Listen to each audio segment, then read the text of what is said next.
Hello and welcome back to Big Fish Little Fish Aquatics. So today we're talking about freshwater angelfish. They're graceful, elegant and probably one of the most iconic fish in the hobby. Almost every aquarium fish book I have ever owned is donning an angel on its front cover. And most foods will have a picture of an angel on them, and it's for good reason. They are a great fish to look after. So angelfish are part of the family called cichlids or cichlidae.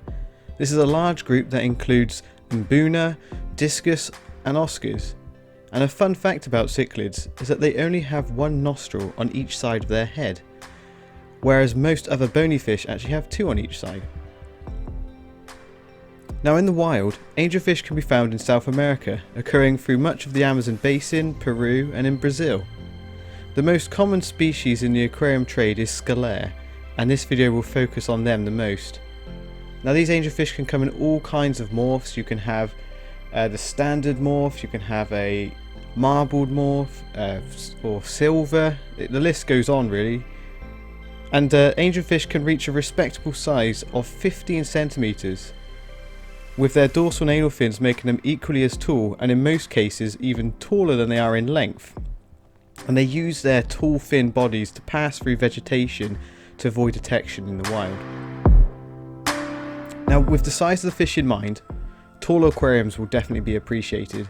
For a group of say 6, you'll want to aim for an aquarium size of around 380 litres. The tank's going to want to be planted with tall flowing plants like Vallisneria, and bogwood would be good in there as well. Angelfish have been captive bred for many years now and would be able to thrive in water parameters ranging from 4 to 10 degrees hardness and with pH between 6.5 and 7.5. Aim to keep the temperature between 24.5 to 28 degrees Celsius. Angelfish are primarily carnivorous, so they will appreciate a protein-rich diet.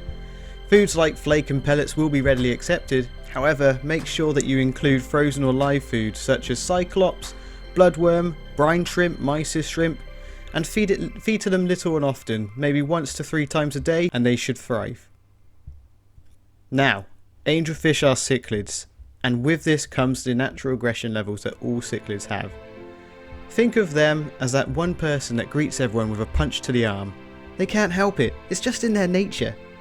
Generally relaxed, floating in the water column, you would be forgiven for thinking they're innocently peaceful.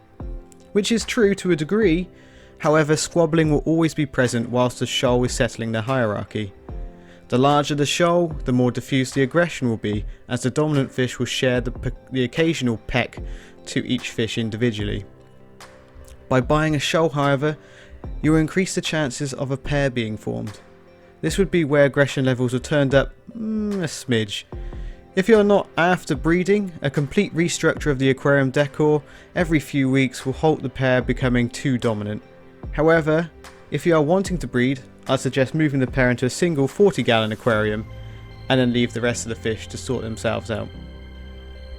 So tankmates. So when it comes to tankmates, the general rule that applies is if it's going to fit in the angelfish's mouth, 9 times out of 10 it will become an expensive snack. So it's a big no to your smaller tetras and rasborers. I would also avoid Neocaridina shrimp, and probably most shrimp to be honest.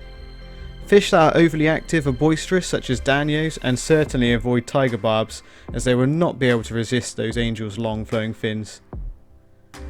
Now when it comes to good tankmates, I would recommend stuff like a large hatchet fish. They'll mind their own business at the surface of the water. Penguin tetras, much more durable tetras than say a neon, or black phantom tetras, much bigger, much more tougher tetras. A small school of Corydora catfish would complement the bottom, such as a bronze or a stir-by cory, or even a fish such as a plecostomus, maybe a bristlenose or a clown pleco. But remember, when you keep bristlenose or clown plecos, they are primarily herbivorous, so if you have a planted tank, they will probably take down some of your plants, such as Amazon swords. They definitely go for those. So keep that in mind. If you want to keep a nice planted tank, I'd probably avoid plecos, unless you're absolutely certain that you have a more carnivorous pleco, and stick with Corydora. Most aquariums which have angelfish simply have the angelfish as the centerpiece fish. Any other fish which are in with them are merely there to complement them, just to help them show more of a natural behaviour.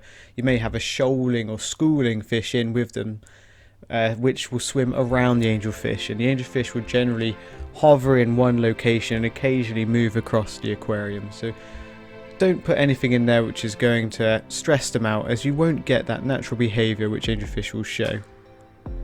As with any fish, make sure you do your research before you purchase them, just to make sure that you're absolutely happy with the fish that you're going to buy and look after for potentially many years.